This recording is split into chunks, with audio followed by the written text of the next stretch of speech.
Sanam TV এবং media সার্ভিসেসের পক্ষ থেকে আমি সাবেরা আপনাদের সবাইকে আমন্ত্রণ জানাচ্ছি আমাদের শিল্প ও সাহিত্য অনুষ্ঠানে।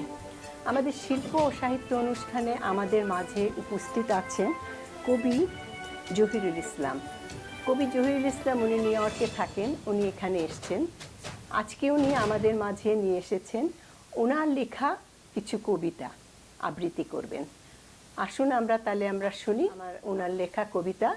আপনাকে অশেষ ধন্যবাদ আমাদের এই সানাম টিভির স্টুডিওতে কষ্ট করে আসবার জন্য। অনেক ধন্যবাদ আপনাকে, সানাম টিভিকে বিশেষ ধন্যবাদ। আমি আজ থেকে 9 বছর আগে বা 10 বছর আগে সানাম টিভি শিল্প সাহিত্য অনুষ্ঠানটি শুরু করেছিল নিউ ইয়র্কে, এবং তখন আমার যদ্দূর মনে পড়ে প্রথম দিকে আমি যুক্ত হয়েছিলাম, কয়েকটি অনুষ্ঠান করেছিলাম, কবিতা পড়েছিলাম। এইবার আমি ডালাসে এসেছি একটি কনফারেন্সে, অফিসিয়াল কাজে। তো কাদের ভাইয়ের সঙ্গে যোগাযোগ হলো, তো তিনি বললেন যে let us take the opportunity, শিল্প সাহিত্যের একটি অনুষ্ঠান আমরা করে ফেলি। তো সেই তারই প্রেক্ষিতে আজকে আসা হলো, এবং আমি খুবই আনন্দিত যে আমার সেই পুরনো সানাম টিভি 10 বছর আগে যেখানে প্রোগ্রাম করেছিলাম সেখানে আজকে আবার প্রোগ্রাম করছি। এটা আমার জন্য একটা সাংঘাতিক আনন্দের ঘটনা। আপনাকেও অনেক ধন্যবাদ আসবার জন্য। আপনার কবিতা আমি শুনেছি, অনেক শুনেছি, এবং আমাদের স্টুডিওতে প্রথম যখন আপনি এসেছিলেন, আপনি প্রথম আমাদের সানাম টিভি যখন আরম্ভ হয় তখনই এসেছিলেন।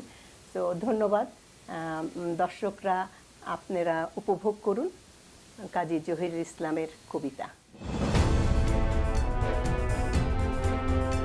প্রিয় শ্রোতা দর্শক, আমি প্রায় এক যুগ হলেও আমরা আবার এই স্টুডিওতে মিট করলাম। এই স্টুডিও মানে সানাম টিভির স্টুডিওতে।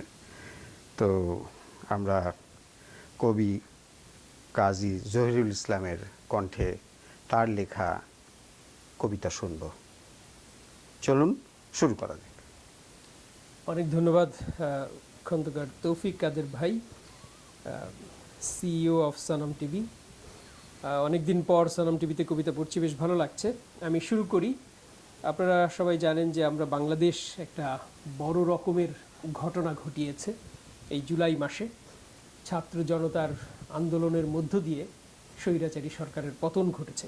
সেই সময়টাতে আন্দোলনকে উজ্জীবিত রাখার জন্য, উৎসাহিত করার জন্য আমি বেশ কিছু কবিতা লিখেছি।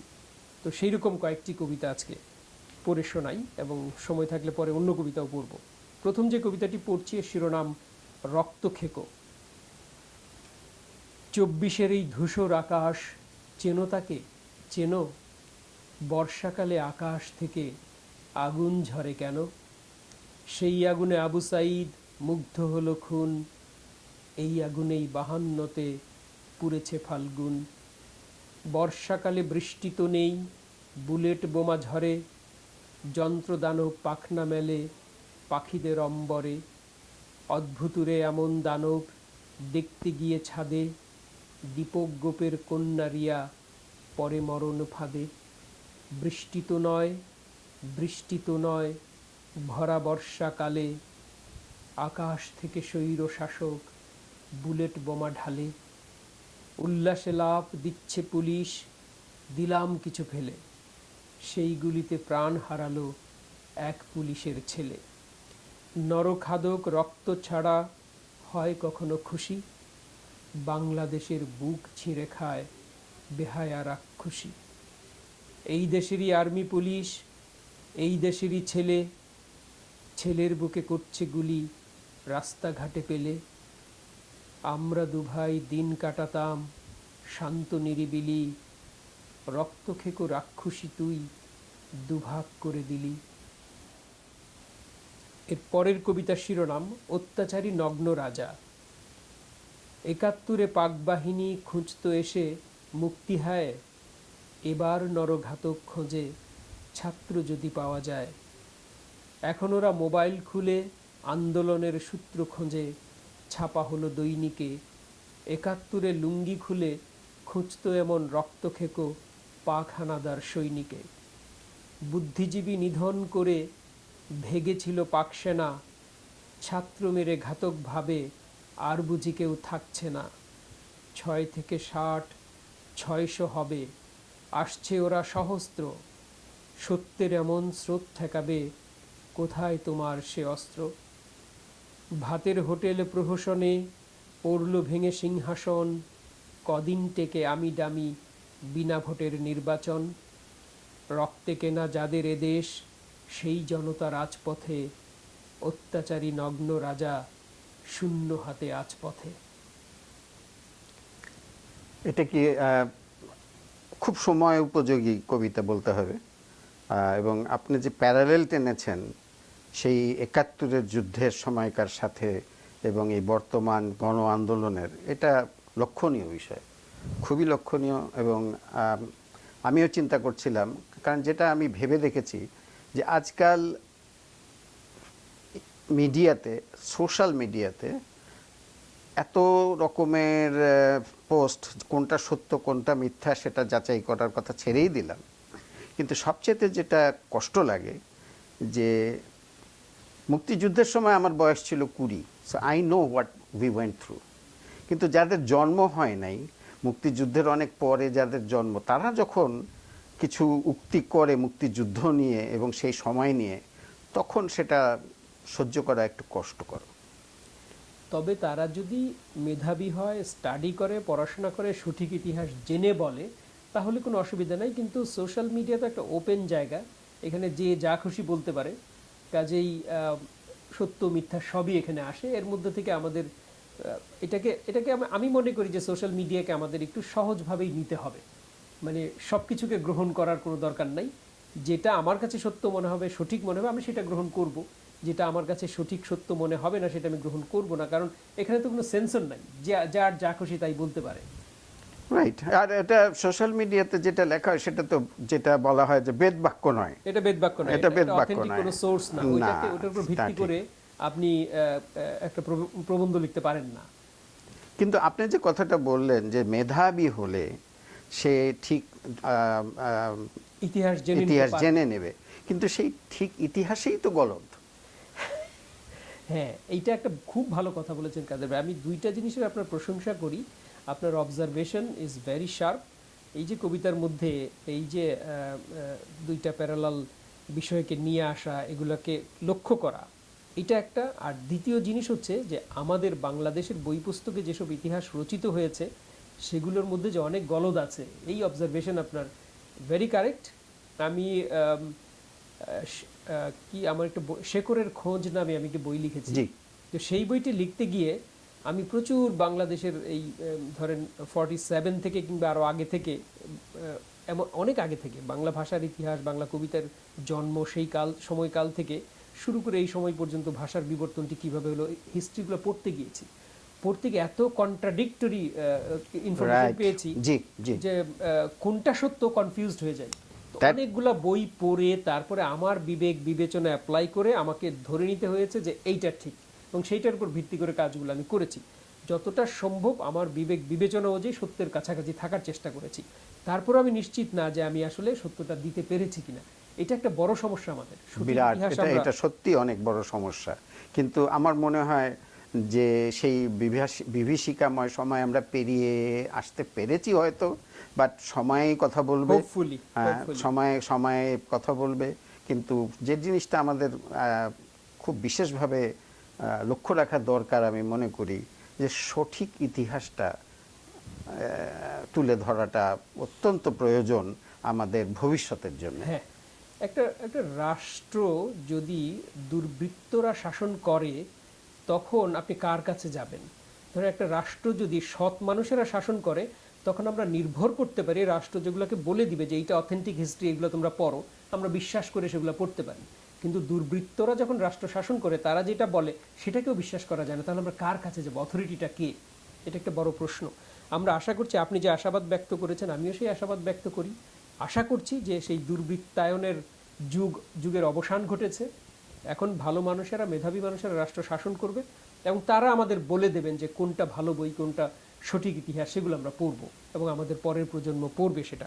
আমি মনে করি বাংলাদেশে একটি ইতিবাচক যাত্রা শুরু হয়েছে, এই যাত্রাটা অব্যাহত থাকুক, এটা আমাদের প্রত্যাশা। সাধু সাধু। আমি পরের কবিতায় যাচ্ছি, আরও কয়েকটি আন্দোলনের কবিতা পড়ি, তারপরে আমি অন্য কবিতায় যাব।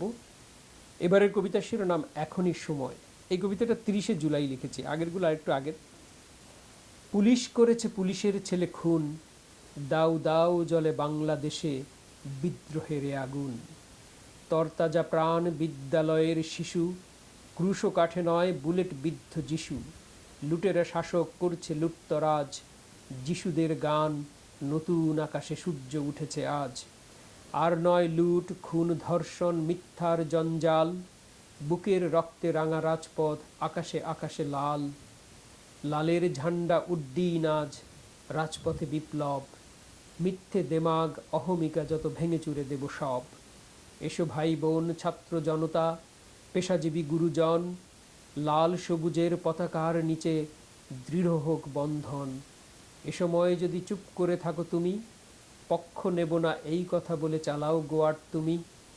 বেঈমান বলে চিহ্নিত হবে, ভুলবে না এই জাতি। হও না যতই লাট বাহাদুর ক্ষমতাধরের নাতি। আর যদি করো মিথ্যের সাথে আপোষ, তুমি হয়ে যাবে স্বৈরাচারীর পাদুকা মোছার পাপোশ। সময় যে বড় কম, এখনই সময় শির দ্বারা তুমি সোজা করো একদম। হাতে হাত ধরে সামনে এগিয়ে চলো, কণ্ঠে স্লোগান আকাশ কাঁপিয়ে সত্যের কথা বলো। কালো রাত্রির আধার ছিন্ন করে আনবো এবার নতুন সূর্য ঘরে। ওয়ান্ডারফুল, খুব সুন্দর। আমি আন্দোলনের মধ্যেই একটা গান লিখেছিলাম এবং গানটি পরদিনই আমাদের প্রিয় কণ্ঠশিল্পী সুজিত মুস্তফা তিনি সুর করেন এবং তারপরে তানভীর তমাল নিউ ইয়র্কে থাকেন, তিনি তখন বাংলাদেশে ছিলেন, আমি জানতাম না। আমি তাকে মেসেঞ্জারে গানটি পাঠিয়েছি এবং সুজিত মুস্তফার সুরটিও পাঠিয়েছি, তো তিনি সেটি গেয়ে পাঠিয়েছেন। তারপর এটা ফেসবুকে যায়, আমি দেখলাম আজকে পর্যন্ত প্রায় 6.5 লক্ষ বার এটা প্লে হয়েছে। সো আমি মনে করি যে এই গানটিও আন্দোলনকে মানে উজ্জীবিত রাখার জন্য, চাঙা রাখার জন্য। আমরা নিশ্চয়ই আপনার এই গানের ট্র্যাকটা রেকর্ড করে নেব, ট্রান্সফার করে নেব। আমি গানের কথাগুলো এখন শোনাই। হ্যাঁ প্লিজ। আন্দোলনের গান। নিশ্চয়ই। রাঙা রাজপথ শত শহীদের রক্তের আলপনা, আত্মত্যাগের এই ইতিহাস কোনোদিন ভুলব না। কত বুক তুমি ঝাঁঝরা করবে আমরা যে অগণিত, সাহসে মোড়ানো এই বুকে আজ অধিকার বিম্বিত। দুঃশাসনের শৃঙ্খল ছিঁড়ে ছাত্র জনতা মানুষের ভিড়ে এনেছি সত্য সাম্যের গান ছন্দের মূর্ছনা। এখানে আমরা বৈষম্যের কবর রচনা করি, তপ্ত দুপুরে তৃষিত কণ্ঠে ঐক্যের গান ধরি। চিল শকুনের নখের আঁচড়ে স্বাধীনতা বিক্ষত, হুঁশিয়ার করি ব্যারেলের গুলি রাখো তুমি সংযত। কত লাশ নেবে আর কত খুন, পেছনে তাকাও আসছে দ্বিগুণ। দাবি আদায়ের লক্ষ্যে অটল, কেউ ঘরে ফিরব না। এরপরে সবাই বলছে দেশ স্বাধীন হয়ে গেছে 5 তারিখে। স্বাধীন হয়ে যাওয়ার পরে লিখেছি একটি কবিতা, কবিতার শিরোনাম রক্ত জুলাই। রাজপথ জুড়ে ছড়ানো গ্রাফিতি, ঐক্যে মোড়ানো কি যে সম্প্রীতি। শহীদ হয়েছে কত বোন ভাই, লিখেছে সে কথা রক্ত জুলাই। শ্রমে ঘামে আর সৃজনানন্দে, ক্লান্তিবিহীন হর্ষ ছন্দে। স্বদেশ গড়ার মহা উৎসব, গণমানুষের এই বিপ্লব। হাতে হাতে ঝাড়ু কাস্তে কোদাল, সাফ করি পাপ মোহ জঞ্জাল। পথে পথে লেগে আছে যত কালি, স্বৈরাচারের ধুলো কাদা বালি। ধুয়ে মুছে সব ঝকঝকে সাফ, বিকশিত আজ আলো ইনসাফ। সকলে বেকুল হাত খুলে দিতে এই প্রিয় স্বদেশ প্রাণের মাটিতে। হাতে হাতে কাজ কণ্ঠে স্লোগান, নতুন ফসলে ভরা উদ্যান। নির্ঘুম রাত জেগে আছে পাড়া, সোনার ফসল দিচ্ছে পাহারা। ছেলে বুড়ো সব ছাত্র জনতা, অন্ধকারের নিস্তব্ধতা খান খান করে ভেঙে দিয়ে আজ গণমানুষের কুচকাওয়াজ। দারুণ বাজছে তীব্র মুখর, কাঁপিয়ে রাতের ত্রস্ত প্রহর। কত রাত পরে এলো এই ভোর, নৈতিকতার আলো উন্মেষ। এখনো দুচোখে স্বপ্নের ঘোর, সত্যি কি জেগেছে বাংলাদেশ। এইখানে আমার একটা অবজারভেশন। আচ্ছা, কবিতাটার নামকরণ স্বাভাবিকভাবে আপনি কবি, আপনি অন্য চোখে দেখেন, অন্যভাবে চিন্তা করেন। আমরা হয়তো বলবো রক্তাক্ত জুলাই, আপনি রক্ত জুলাই কেন বলেছেন? একই কথা আসলে, রক্ত জুলাই মানে এই জুলাইটাই, আমি বলতে চাচ্ছি জুলাইটা, পুরো জুলাইটাই একটা রক্ত হয়ে উঠেছে। আচ্ছা, মানে পুরো জুলাইটাই রক্ত, এরকম হয়ে উঠেছে। আপনি লক্ষ্য করে দেখেছেন যে আমাদের এই তরুণ প্রজন্ম, ছাত্র জনতা আমরা যেটাকে জেনজি বলি, সেই জেনজিরা তারা কিন্তু 31 জুলাই মাস শেষ করেনি। না, তারা স্বাধীন না হওয়া পর্যন্ত জুলাই মাসকে টেনে 36 পর্যন্ত নিয়ে গেছে। তার মধ্যে আজকে 32 জুলাই, আজকে 33 জুলাই, আজকে 34 জুলাই, এই স্বৈরাচারের পতন না হওয়া পর্যন্ত জুলাই মাস চলতেই থাকবে। 36 পর্যন্ত জুলাই চলেছে এবং তারপরে গিয়ে 1 আগস্ট আসছে। সেটা ছিল 5 আগস্ট। That make sense. তো এই জুলাইটা অন্য সকল জুলাই থেকে আলাদা। হ্যাঁ, যদি আমরা জুলাই 36 দিনে টেনে উঠাতে পারি তাহলে আপনি অবশ্যই আপনার দিক থেকে আপনার নামকরণের সার্থকতা ওইখানে, যে সাধারণ মানুষ আমরা যারা আমরা বলবো যে রক্তাক্ত জুলাই, এটাই স্বাভাবিক। বাট এখন বুঝতে পেরেছি। অনেক ধন্যবাদ। একটা বিরতি নেব। প্রিয় দর্শক, আমরা আবার ফিরে আসি আমাদের এই অনুষ্ঠানে। আমরা একটা ছোট্ট বিরতি নিয়েছিলাম। এখন আমি ভেবেছিলাম যে কবি কাজী জহিরুল ইসলামকে সঙ্গে আলাপ করব আমাদের গত জুলাই মাসের এবং অগাস্টের 5 তারিখে যার সমাপ্তি ঘটে এবং তার পরবর্তী বিষয় নিয়ে। তো আমি দেখতে পাচ্ছি যে কবি খুব সুন্দরভাবে আমার মনের কথাটা তার কবিতার ভেতর দিয়েই প্রকাশ করেছেন। এখানে কিন্তু আলাদা করে আর বলার কিছু নেই, কারণ কবি যেটা তার কবিতায় লিখেছেন এটা তারই মনের বহিঃপ্রকাশ, এবং সেটা উনি এত সুন্দরভাবে সাবলীলভাবে সবার জন্যে যেভাবে লিখেছেন, আমার মনে হয় সবাই আপনারা শুনে বুঝতে পারছেন যে এটার গভীরতা কত। তাহলে চলুন না আমরা আবার কবিতাতে ফিরে যাই। আসুন। জি, অনেক ধন্যবাদ কাদের ভাই। আমি আবু সাইদকে যখন রংপুরে গুলি করা হলো এবং আবু সাইদ মারা গেল, সঙ্গে সঙ্গেই আমি আবু সাইদকে নিয়ে একটি কবিতা লিখেছিলাম এবং এই কবিতায় আমি বলেছিলাম যে আবু সাইদ হচ্ছে আমাদের দ্বিতীয় মুক্তিযুদ্ধের প্রথম বীরশ্রেষ্ঠ। সেই কবিতাটা এরপর সবাই কিন্তু তাকে বীরশ্রেষ্ঠ বলছে। আমি এই কবিতাটা লিখেছিলাম হলো 19 তারিখে, জুলাইয়ের 19 তারিখে, সম্ভবত 18 তারিখে বোধহয় আবু সাইদকে হত্যা করা হয় এবং 19 তারিখ সকালবেলা ঘুম থেকে উঠে আমি কবিতাটা লিখেছি। কবিতার শিরোনাম শহীদ আবু সাইদ। তার প্রসারিত 2 বাহু ছিল একটি উড়ন্ত পায়রার মতো, বুকে তার অসীম সাহস, ভালোবাসার বারুদে ঠাসা ছিল সেই বুক। কি বন্ধু, কি অচেনা নিন্দুক, সকলের জন্য ছিল অবারিত ভালোবাসা। সে ছিল একটি উজ্জ্বল প্রত্যাশা, একটি নতুন সকালের স্বপ্ন। তার ডান হাতে ছিল একটি প্রতীকী লাঠি। এই অন্ধ সমাজের হাতে উদ্দীপ্ত যুবক তুলে দিতে চেয়েছিল ছোট্ট এক ন্যায়দণ্ড। 23 বসন্তে বেড়ে ওঠা ওর দীর্ঘ ঋজু দেহ পুলিশের গুলিতে তখনও লুটিয়ে পড়েনি। অনড় দাঁড়িয়ে আছে ভূমি থেকে বর্ষার আকাশ অবধি ব্যাপ্তি নিয়ে নতুন প্রজন্মের এক বাংলাদেশ। উদ্বেল দুহাত প্রসারিত জল্লাদের প্রতি একটি নতুন সকালের যাত্রী হতে ডেকেছিল তাকে, যে অনিন্দ ভোরের রক্তিম সূর্য আর কিছুক্ষণ পর তারই বক্ষ ফুঁড়ে উঠে আসবে আকাশে। জল্লাদ পুলিশ তখনও বোঝেনি ক্রমাগত গুলি ছুটছে সে বাংলাদেশের বুক লক্ষ্য করে। রংপুরের মাটিতে কংক্রিটের ফুটপাতে ধীরে ধীরে শুয়ে পড়ল নতুন মুক্তিযুদ্ধের প্রথম শহীদ, আমাদের বীর শ্রেষ্ঠ আবু সাইদ। অপূর্ব। আপনারা দেখেছেন যে পুলিশ একটি ছেলেকে, তার নাম ইয়ামিন, তাকে মেরে তাদের যে সাঁজোয়া যান এপিসি, গাঢ় নীল রঙের এপিসির উপরে রেখে শহর ঘুরিয়েছে এবং তারপর এপিসি থেকে ফেলে দিয়েছে দেহটাকে। তখনও কিন্তু ইয়ামিন মারা যায়নি। রাস্তায় পড়ে যাওয়ার পরে আমরা দেখলাম তার এই গলার ডান দিক কিংবা বাঁ দিক নড়ে উঠছে, এরকম ঝাঁকি খাচ্ছে সে তার দেহটা। তখনও হাসপাতালে নেওয়া যেতে পারতো, কিন্তু পুলিশ কী করলো, নেমে এসে তাকে টেনে হিঁচড়ে রাস্তার যে ডিভাইডারের উল্টো দিকে ফেলে দিল। মানে তাকে গুলি তো করলোই, তারপরেও বেঁচে থাকার কোনো সুযোগ, চিকিৎসার কোনো সুযোগ পর্যন্ত। কি নির্মম! মানে নিজের দেশের পুলিশ কি করে এইরকমভাবে একটা তরুণ ইঞ্জিনিয়ারিং 4th ইয়ারে পড়তো MIST-তে, সেই ছেলেটিকে হত্যা করে। ওকে নিয়ে আমি একটি কবিতা লিখেছি, সেই কবিতাটি এখন পড়ে শোনাচ্ছি। সাঁজোয়া থেকে গড়িয়ে পড়া শহীদ ইয়ামিনের দেহ। ঝাঁঝালো দুপুরে পুলিশের নীল সাঁজোয়া যানের ছাদ থেকে গড়িয়ে পড়ল ইয়ামিন। লাল জুলাইয়ের তরুণ বিপ্লবী একটি প্রকাণ্ড হিমবাহের মতো ভেঙে পড়ে উষ্ণ সমতলে। মুহূর্তেই ওর দেহ থেকে বিপ্লবের আগুন ছড়িয়ে পড়ে রক্তাক্ত নতুন এক জুলাইয়ে, যা ক্রমশ প্রলম্বিত হতে হতে গড়ায় ৩৬ তারিখ অবধি। খয়েরি সোয়েটারের নিচে ইয়ামিনের পরনেও নীল রঙের একটি জিন্স। সেই নীল রচনা করেনি স্নিগ্ধ এক বর্ষার আকাশ শিল্পনগরীর দীর্ঘ রাজপথ জুড়ে। ওর নীল জিন্স চোখের পলকে, দ্রোহের ঝলকে হয়ে ওঠে খ্যাপা এক মহাসমুদ্রের উত্তাল তরঙ্গ। বেপথু খড়কুটোর মতো তুচ্ছ করে তোলে, সহসা ভাসিয়ে নেয় ঘাতকের নীল এপিসগুলো।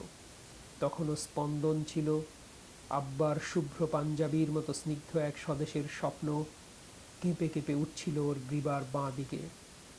ঘাতকেরা এই স্পন্দন তরঙ্গে এতটাই ভীত হয়ে পড়ে যে ইয়ামিনের দেহকে সম্পূর্ণ নিথর করে দেবার উল্লাসে মেতে ওঠে পুনরায়। বিপ্লবের আগুন দৃষ্টির আড়াল করার জন্যে ওরা এক উদ্দীপ্ত তরুণ সৈনিকের মুমূর্ষ দেহকে সাভারের রাস্তায় টেনে হিঁচড়ে ছুঁড়ে ফেলে দেয় কংক্রিট ডিভাইডারের অন্য পাশে। বিশ্ববিদ্যালয়ের উত্তপ্ত ছাত্রাবাসগুলো বন্ধ করে দেয় স্বৈরাচারের দোসর নপুংসক কর্তৃপক্ষ। নিরাপদে বাড়ি ফিরেও স্বস্তি নেই তরুণ ইয়ামিনের। বন্ধুরা ফিরেছে তো? অস্থির ইয়ামিন বাবা ওকে ফেরাতে পারে না। বন্ধুদের বাঁচাতে হবে, এক্ষুনি বেরিয়ে পড়তে হবে, ডাকতে হবে অন্য বন্ধুদেরও। ভেঙে দিতে হবে স্বৈরাচারের তখতে তাউস। শত বিপ্লবীর দুঃসাহসী মায়েদের একজন ইয়ামিনের সামনে এসে দাঁড়ান। কৈশোর উত্তীর্ণ পুত্রের বুকে দোয়া ইউনুস পরে নির্ভরতার ফুঁ দিয়ে বলেন, যাও সোনা, বাংলাদেশ আজ তোমার প্রতীক্ষায়, তুমি যাও। মমতার বুক থেকে ছিটকে বেরিয়ে আসে মধ্যবিত্তের স্বপ্ন আন্দোলনের উত্তপ্ত রাজপথে। দেশ মাতৃকার সুবৃহৎ কোল উজ্জ্বল করে জ্বলে ওঠে ওরা। ঘাতকের গুলি বোঝে না স্বদেশ, বোঝে না মায়ের মমতা, পিতার অশ্রুসিক্ত শব্দাবলী। শুধু রক্ত বোঝে, বোঝে লাশ আর অবৈধ ক্ষমতা। হাসিনার রক্তলোলুপ ঘাতক বুলেট ঝাঁঝরা করে দেয় এক সম্ভাব্য প্রকৌশলীর দেহ। ভেঙে পড়া, নষ্ট হয়ে যাওয়া রাষ্ট্র মেরামতের প্রতিশ্রুতি বুকে নিয়ে ভর্তি হয়েছিল যে তরুণ এমআইএসটির উজ্জ্বল ক্যাম্পাসে, চকিতে লুটিয়ে পড়ে সে রক্তাক্ত জুলাইয়ের সমস্ত অবয়ব জুড়ে। চতুর্দিক প্রকম্পিত করে তখন সহস্র কণ্ঠে উচ্চারিত হয় এক গগনবিদারী স্লোগান, বুকের ভেতর দারুণ ঝড়, বুক পেতেছি গুলি কর। এগুলো অনেক মানে এটা এতই কি বলবো যে এটা এটা এমন জায়গায় গিয়ে আঘাত করে যে তারপরে আর কিছু বলা খুব খুব ডিফিকাল্ট। হ্যাঁ, এই কবিতাগুলো লিখতে লিখতে আমি কেঁদেছি, আবার বসেছি, আবার বাদ দিয়েছি, আবার লিখেছি, এরকম করে শেষ করেছি। মানে সেই সময়টা, আমি অসুস্থ আপনি জানেন, সেই সময়টাতে আমার রাতে মানে ঘুমানো ঠিক মতো ঘুমটা হওয়া দরকার, কিন্তু ঘুমাতে পারি না। কি এটা হচ্ছে আমরা বাংলাদেশে? আমরা কেউ কেউই কেউ ঘুমাতে যারা পারি না। প্রবাসে আছে তারা কেউ ঘুমাতে পারেনি। কি হচ্ছে বাংলাদেশে, প্রতি মুহূর্তে কি হচ্ছে বাংলাদেশে। আর এত এত এত এত তরুণ ছাত্রদের হত্যা করেছে। মানে এটা এত অল্প সময়, আমার মনে হয় না যে পৃথিবীর কোথাও এত বড় হত্যাকাণ্ড ঘটেছে। আমার ঢাকা রিপোর্ট 1 যদি আপনি শুনে থাকেন, ইন্ট্রোডাকশনে আমি ঠিক এটাই বলছি যে আমাদের যে যে যে বিক্ষিপ্ত মনের অবস্থা ছিল তখন, যে কোনো রিলায়েবল সোর্স ছিল না। ক্ষণে ক্ষণে ইন্টারনেট আসছে যাচ্ছে, সেলফোন কাজ করছে করছে না, এই যে একটা সিচুয়েশন, এই এটাকে কি বলবো, বিংশ শতাব্দী, আমরা কোন শতাব্দীতে আছি? চিন্তা করা যায় যে আমার দেশের পুলিশ আমাকে গুলি করছে, ভয় দেখাতে পারে পুলিশ, কিন্তু এইভাবে না, আমি আপনার সাথে দ্বিমত পোষণ করছি। রিয়েল বুলেট দিয়ে গুলি করছে। না, রিয়েল বুলেট দিয়ে আমি আপনাকে বলি, আমি ছিলাম সেখানে। আমি তখন বিশ্ববিদ্যালয় রিপোর্টার। ৭১-এর পরে ইউনিভার্সিটিতে যখন ভর্তি হলাম, আমি বিশ্ববিদ্যালয় রিপোর্টার। আপনার ছাত্র ইউনিয়নের মিটিং হলো, ভিয়েতনামের বদলা নেব বাংলাদেশের মাটিতে। ইউএসআইএস এর সামনে দিয়ে যখন ছাত্ররা মিছিল করে যাচ্ছিল, স্বাধীন বাংলাদেশে স্বাধীন বাংলাদেশের পুলিশ প্রথম গুলি করে একজনকে নিহত করলো, অ্যান্ড আই ওয়াজ দেয়ার। আমার খুব মনে আছে, আমি বাংলাদেশ অবজারভারের রিপোর্টার ছিলাম, এবং এটা একটা রিপোর্টারের জন্য এটা একটা স্বপ্নের ব্যাপার। ফার্স্ট পেজে ব্যানার হেডিং নিউজ আমার গিয়েছিল, স্টুডেন্ট শট ডেড। কোন পত্রিকা ছিল এটা? বাংলাদেশ অবজারভার। বাংলা অবজারভার। আচ্ছা। আমার নাম দিয়ে বাই আওয়ার ভার্সিটি করেসপন্ডেন্ট, নাম দিতে পারে না, ভার্সিটি করেসপন্ডেন্ট, কিন্তু যারা জানে তারা জানে, আমি তো জানি যে ইট ওয়াজ মাই রিপোর্টিং। তে এখন it started right there, then and there. এই কত 54 বছর হলো, 53, 54, হোয়াট এভার। কিন্তু আপনি যখন বলেন যে আমার দেশের পুলিশ আরো গুলি 90-এর গণ আন্দোলনের সময় গুলি করেছে, সব সময় করেছে, এটা পুলিশের কাজ। আমি বলছি যে এত মানুষকে এটা বলবো যে হত্যা করার উদ্দেশ্যেই হত্যা করা হয়েছে, মানে এটা ভয় দেখানো কিংবা ব্ল্যাঙ্ক ফায়ার এগুলো না। এখন তারা রীতিমতো হিংস্র জানোয়ারের মতোই তারা বিহেভ করেছে, এটার মধ্যে কোনো কিন্তু নাই। কিন্তু এটা আপনি অনেকেই বলে যে যে আমাদেরই পুলিশ আমাদেরই ছেলেদের বুকে গুলি করছে, এটা আজকে নতুন নয়, এটা বাংলাদেশ হওয়ার পর থেকেই এর যাত্রা শুরু হয়েছে।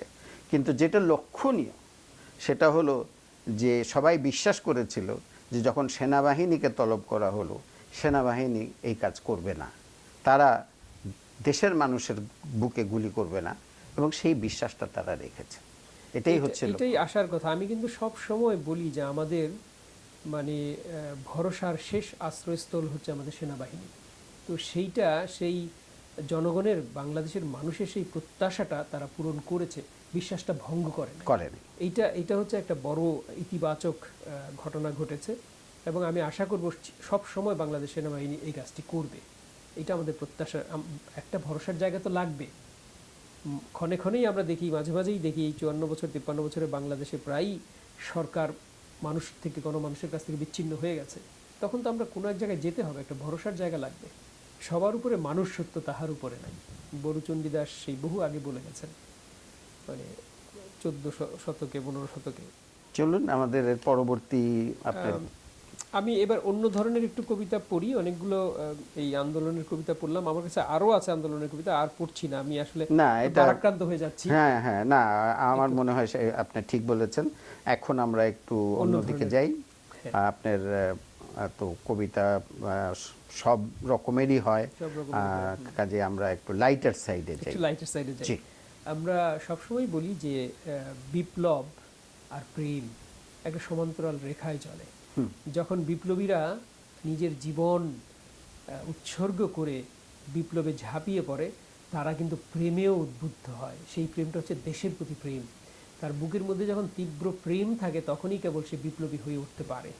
প্রেম না থাকলে বিপ্লবী হওয়া যায় না। সেই ফিলিংসটা একই, এটা সেই একই ইমোশন। আমি সেই প্রেমের কবিতায় আছি। বিপ্লবের কবিতা হলো, এবার প্রেমের কবিতায় যাই। প্রথম যে কবিতাটি পড়ছি এর নাম সেই পাখি। সেই পাখিটা তো এখনো আঁকিনি হায়, কি করে যে আঁকি তার সুবিশাল ডানা। সকলেই শুধু সেই পাখিটাকে চায়, চোখ থেকে যার ঝরে আগুনের দানা। বুকের পালকে শীতরাত্রির ওম, লম্বা দুপায়ে অরণ্য ভাঙে পাখি। ডানার ভেতরে চঞ্চু লুকিয়ে ঘুম, রাত ফুরলেই করে শুধু ডাকাডাকি। তাকে আঁকি আমি এমন সাধ্য কই, তার ছবি শুধু বুকের ভেতরে রাখি। পাখিটা আমার চিরজনমের সই, মাঝে মাঝে তার চোখ দুটি শুধু আঁকি। আমার কাছে একটা, আমি জানি এটা কোন বইয়ের পাণ্ডুলিপি, কিছু প্রিন্ট করা আছে, এখান থেকে যা সামনে পাচ্ছি তাই পড়ি। নিশ্চয়ই। এবারের কবিতার নাম হেঁটে যাই। কেমন আছেন? শরীর ভালো তো? একথা বলেই একটি হলুদ পাতা হঠাৎ ঝরিয়ে দিল গাছ। কোথায় ছিলেন এতদিন? পুকুরের জলে দেখিনি তো ছায়া, প্রশ্ন করে মাছ। অনেকটা নিচে নেমে আসে ভব ঘুরে মেঘেদের দল, বৃষ্টিহীন রৌদ্র দিনে আচমকা কে নামিয়ে দিল নুন মাখা এই জল। রোদের রেখায় উড়ে উড়ে বলছে পথের ধুলো, ভয় নেই সহস্রাব্দের আধারে আমরা জাগিয়ে রাখবো পায়ের চিহ্নগুলো। আমি হেঁটে যাই দূরে, দুপায়ের নিচে শুকনো পাতার গান, হৈমন্তী বাতাস এসে দাঁড়ায় শটান। আবার হবে তো দেখা, আমি হাঁটি দূর থেকে আরো দূরে একা। কিছু বলবেন? আমি আপনার এর আগের যে কবিতাগুলো পড়লেন তার সঙ্গে সমান্তরাল একটা রেখা টানার চেষ্টা করছি, যে এই যে যারা প্রাণ দিল তারা কিন্তু এই একা পথেই হেঁটে চলে গেল। তারা এই বিজয় দেখলো না। ঠিক একইভাবে ৭১-এ মুক্তিযুদ্ধে ঝাঁপিয়ে পড়েছিল বাংলার দামাল ছেলেরা, যে তারা দেশের জন্য জীবন দিতেই বেরিয়েছিল। দেশ স্বাধীন হবে, স্বাধীন দেশে তারা কি পাবে কি পাবে না এই চিন্তা তারা করেনি। ২৪-এও যারা রাজপথে গিয়েছে তারা এই স্বৈরাচারের হাত থেকে বাংলাদেশকে মুক্ত করতে চেয়েছে, এবং তারা বাঁচবে কি মরবে তারা জানে না। তারা স্বাধীন দেশে কি পাবে কি পাবে না এই চিন্তা করেনি।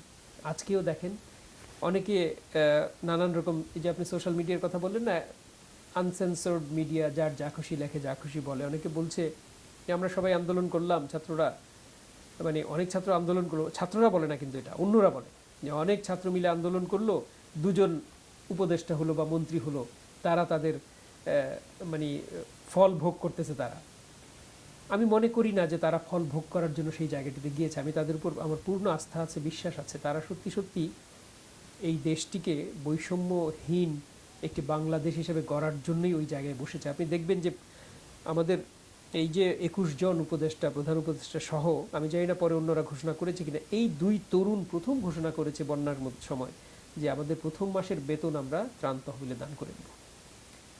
সো তাদের কমিটমেন্টটা কি স্ট্রং, এবং আমি বিশ্বাস করি যে তারা সত্যি সত্যি বাংলাদেশকে একটি বৈষম্যহীন বাংলাদেশ গড়ে তোলার জন্য শেষ পর্যন্ত চেষ্টা করবে।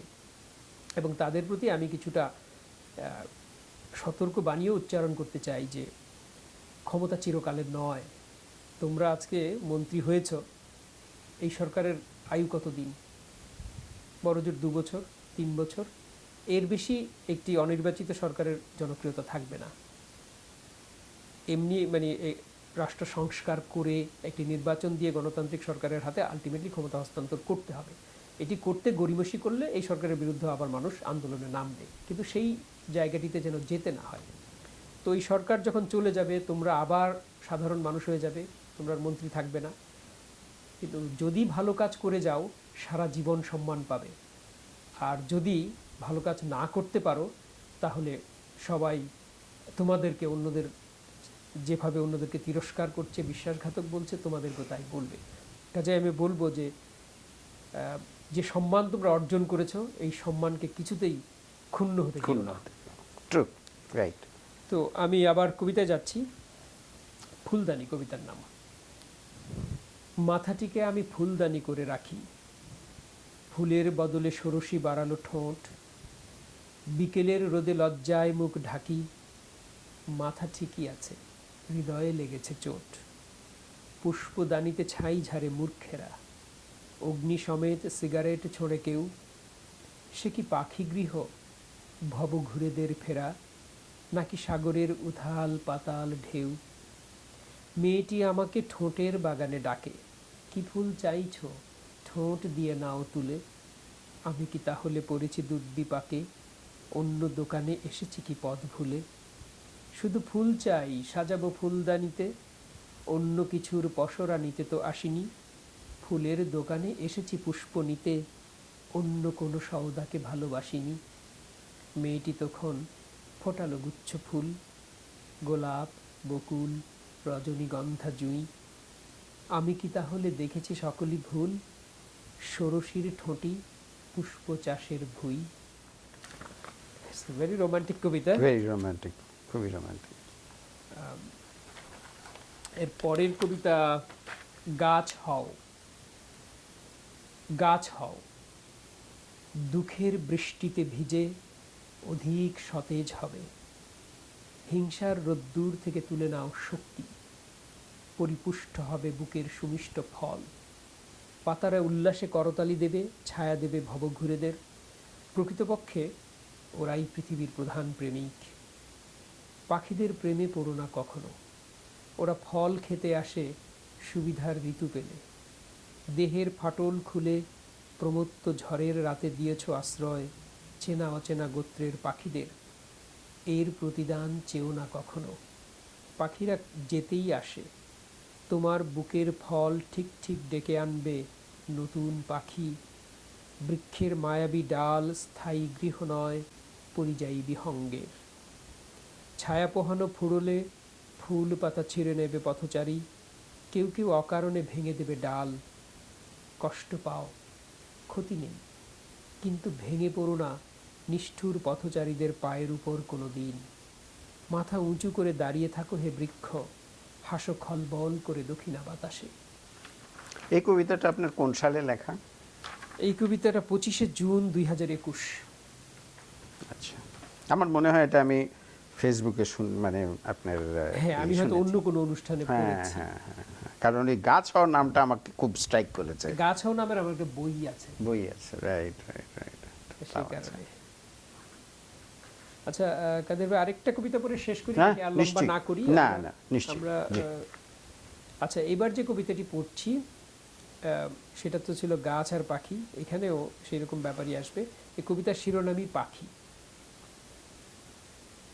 এই চুলে কি বসবে এসে পাখি, কেউ কি এসে বসবে কাছে, বলবে তোমার উস্কো চুলের গভীরে হাত রাখি। পাখির জন্য এই অরণ্য, কোথায় আমার ভালোবাসার পাখি। সকাল বিকাল গান শোনাবে, মিষ্টি সুরে করবে ডাকাডাকি। ভালোবাসার ডাহুক এসে বসবে যদি চুলে, ওর জন্যে দেব আমার বুকের বোতাম খুলে। আসবে কিসে ময়না পাখি, নীল হব তার বাঁকা ঠোঁটের বিষে। বৃক্ষ আমি শীতের রাতে, দেহের ফাটল খুলে দেব মিষ্টি ওমের ঘর। আসবে বলো আমার গায়ে, ঠুকরে ঠুকরে লিখবে তুমি চারখানা অক্ষর। অপূর্ব। শ্রোতা, আমরা এতক্ষণ মুগ্ধ হয়ে কবির কণ্ঠে কবির লেখা কবিতাগুলো শুনলাম। রক্ত জুলাই থেকে শুরু করে আমরা প্রেমের কবিতা দিয়ে শেষ করলাম, কিন্তু রক্ত জুলাইয়ের যে রেশ সেটা রয়েই গেল।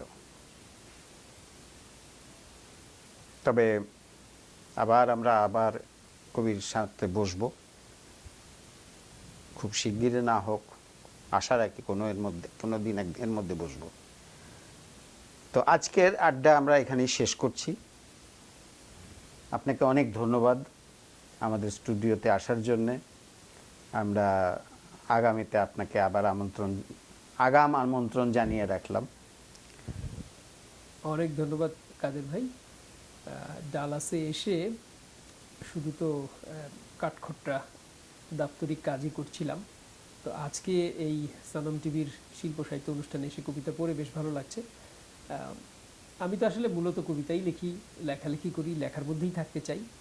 কিছুটা সময় অন্তত লেখার মধ্যে থাকতে পেরেছি, কবিতার মধ্যে থাকতে পেরেছি, এটি আমাকে ভীষণ আনন্দ দিয়েছে, এবং এই আনন্দের আয়োজনটি আপনি করবার জন্য আপনাকে অনেক ধন্যবাদ।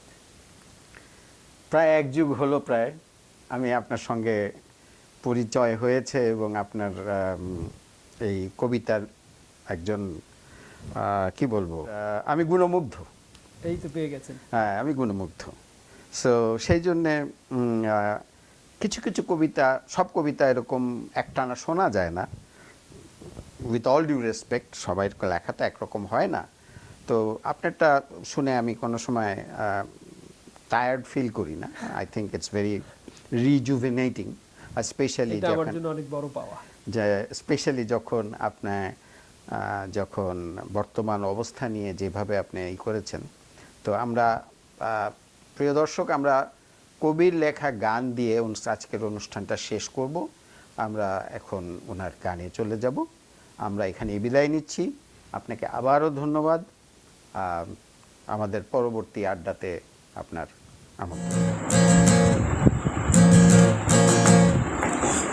রাজপথ শত শহীদের রক্তের আলপনা, আত্মত্যাগের এই ইতিহাস কোনোদিন ভুলব না। রাজপথ শত শহীদের রক্তের আলপনা, আত্মত্যাগের এই ইতিহাস কোনোদিন ভুলব না।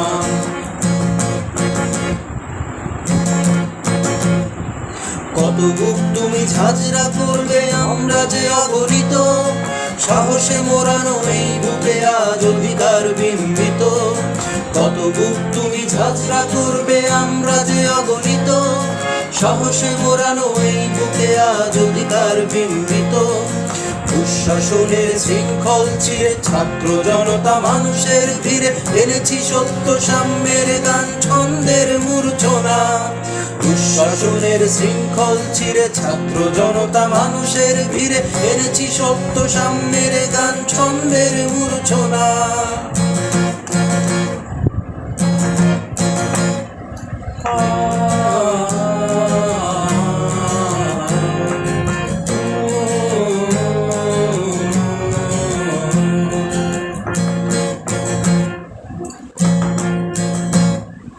এখানে আমরা বৈষম্যের খবর রচনা করি, রক্ত দুপুরে কৃষিত কণ্ঠে ঐক্যের গান ধরি। এখানে আমরা বৈষম্যের খবর রচনা করি, রক্ত দুপুরে কৃষিত কণ্ঠে ঐক্যের গান ধরি।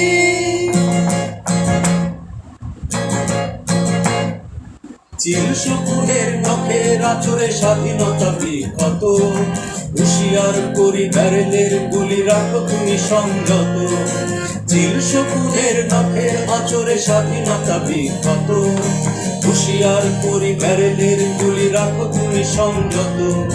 কত লাশ নেবে আর কতক্ষণ, পেছনে তাকাও আসছে দ্বিগুণ। দাবি আদায়ের লক্ষ্যে অটল, কেউ ঘরে ফিরব না। কত লাশ নেবে আর কতক্ষণ, পেছনে তাকাও আসছে দ্বিগুণ। দাবি আদায়ের লক্ষ্যে অটল, কেউ ঘরে ফিরব না।